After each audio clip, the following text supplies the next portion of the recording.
हर हर महादेव।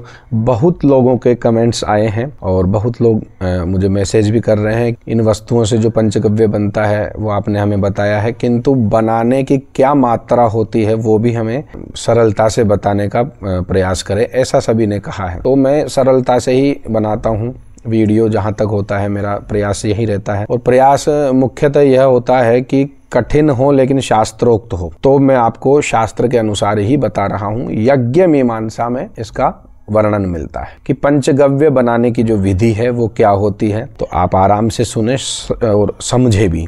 देखिए, गोमूत्रम द्विगुणम क्षीरात् क्षीरार्धम दधि कथ्यते तदर्धम गोमयम गेयम गोमयार्धम घृतम भवे। क्या कहते हैं? दूध से दुगुना गोमूत्र। जितना आप दूध ले रहे हैं, जितना आपको पीना है, कम से कम 3 चम्मच तो आप पिए ही, या हथेली में इतना आए कि 3 हो। और सभी वर्णों के अनुसार अलग अलग मात्राएं हैं, किंतु फिर भी पान करें तो आप जितना दूध लेवें, गाय का होना चाहिए, देशी गाय का होना चाहिए, वेद लक्षणा गाय का दूध होना चाहिए, कच्चा दूध होना चाहिए। तो दूध आप ले रहे हैं इतना सा, या 1 कलाई भर के दूध ले रहे हैं, या आधा गिलास ले रहे हैं दूध का, तो आपको जितना दूध आपने डाला है पात्र में, अच्छा पात्र पलाश पात्र होना चाहिए या फिर ताम्र पात्र यानी तांबे का होना चाहिए। आप ये भी विशेष रूप से ध्यान रखें, मैंने आपको बता दिया है। तो दूध जितना ले रहे हैं, दूध को डाल लीजिए और उसमें उस दूध से दुगुना गोमूत्र मिलाना है। गाय का जो मूत्र है वो मिलाना है, जिसे हम गोमूत्र कहते हैं। वो भी वेद लक्षणा गाय का, देशी गाय का ही होना चाहिए।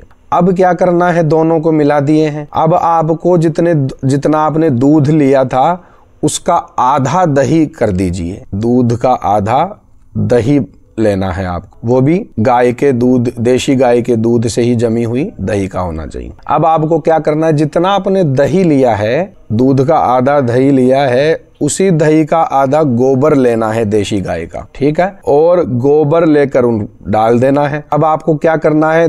दही का आधा तो आपने गोबर लिया है, अब गोबर का भी आधा उसी देशी गाय का घी होना चाहिए। देशी गाय का घी गोबर का आधा होना चाहिए। ये इसका क्रम है। मैंने इतनी सरलता से बताया है, आप समझ जाएंगे। फिर भी नहीं समझ में आए तो आप ऐसा ना समझे कि मैं कमेंट्स में जवाब नहीं देता, मैसेज पे जवाब नहीं देता हूँ।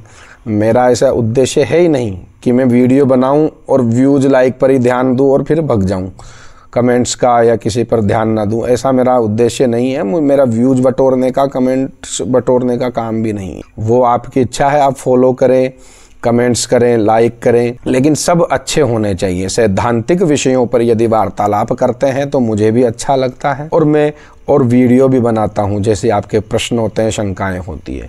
तो मैंने आपको ये प्रमाण बताया है किस तरह से बनाना है। अब रही कुशोदक की बात, तो जो कुशवा है उससे आपको उनको मिलाना है। मिलाने के बाद में फिर आपको एक कपड़ा ले लेना है, जिसे हम, जो सूती कपड़ा होता है जिसमें छन जाता है, वो ले लेना है। तो फिर इनको अच्छे से मिला के दूसरे पात्र के ऊपर कपड़ा लगा के, जिस पात्र में आपने सभी सामग्री डाली है, दूध दही इत्यादि, गोबर इत्यादि, गोमूत्र इत्यादि, वो डालकर आपको छान लेना है। छान कर फिर आपको विधि विधान से उसको पान करना है। ब्राह्मणों के लिए क्या है? ब्राह्मण जो यज्ञोपवीत इत्यादि धारण करते हैं, कर्मकांड करवाते हैं, वेद पाठ करते हैं, संध्या इत्यादि करते हैं, तो वो प्रायश्चित के रूप में भी ग्रहण करते हैं और शरीर की शुद्धि के लिए भी ग्रहण करते हैं। अब इसमें क्या होता है कि ब्राह्मणों को जो द्रव्य इसमें बताए गए हैं, जैसे दूध है तो दूध का मंत्र पया है पृथिव्याम इत्यादि, दही का मंत्र दधिक रावणों इत्यादि, और गोमूत्र या गोमय जैसे तेजोषि शुक्रम से इत्यादि जो मंत्र हैं सभी को ज्ञात होंगे। तो इन मंत्रों से अभिमंत्रित करते करते डालना है। फिर उनको जो विधि बताई है उसी प्रकार से आपको मिलाकर छान के पी जाना है, पान करके पी जाना है जो मंत्र है। और यदि किसी को मंत्र भी नहीं आता हो तो वो नमो भगवते वासुदेवाय, जो ओम का अधिकारी नहीं है, ओम का उच्चारण का, प्रणव का उच्चारण का अधिकारी नहीं है, त्रिशूद्र इत्यादि, उनको नमो भगवते वासुदेवाय ये बोलकर पान करना चाहिए पंचगव्य। यही विधि है, यही सनातन परंपरा है, यही प्राचीन परंपरा है। इसी का पालन करना चाहिए। तो पंचगव्य वैसे भी माना जाएगा, यदि आप कुशोदक नहीं लेते हैं तो भी।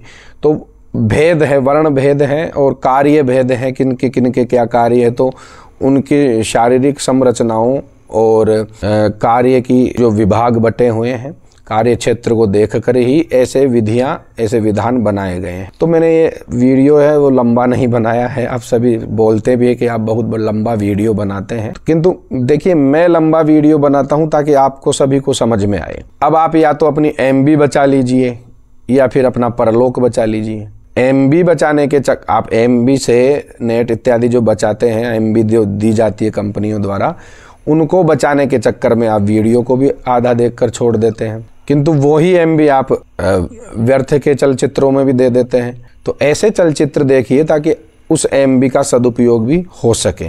नारायण, हर हर महादेव। कुछ भी शंका हो मुझे कमेंट अवश्य कर दें और वीडियो को शेयर भी करें। शेयर का अर्थ यह है कि मैं अपना प्रचार प्रसार नहीं कर रहा हूँ, ताकि ये सही जो जानकारी है वो सभी तक पहुँच सके। हर हर महादेव। नारायण नारायण। सभी का कल्याण हो। नारायण।